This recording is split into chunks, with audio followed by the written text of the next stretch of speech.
Welcome back to Primetime News. Special welcome to those of you watching online at onespotmedia.com. Up first this evening, the driver of a Mercedes-Benz motor car is battling for life at hospital following a deadly crash along the Rio Nuevo main road in St. Mary this morning. The 3 passengers traveling in the vehicle succumbed to their injuries.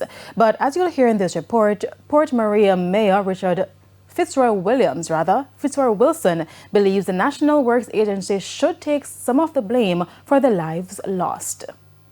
The Mercedes-Benz C200 resembled a convertible after it was pulled from the ditch. The early morning crash also attracting scores of onlookers as rescuers retrieved the bodies of the deceased. According to reports, the driver of a white Mercedes-Benz C200 was in the process of negotiating a right turn when he lost control of the vehicle. It reportedly veered off the left side of the road where it skidded and crashed into a tree.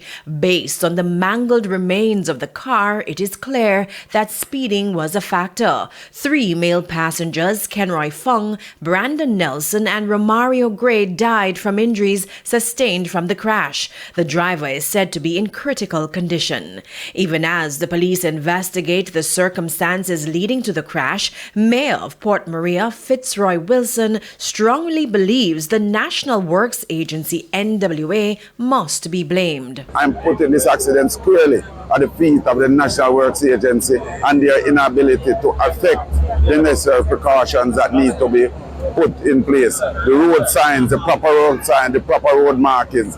Additionally, he says the agency has been written to in the past about the installation of rumble strips, among other measures to prevent motorists from speeding.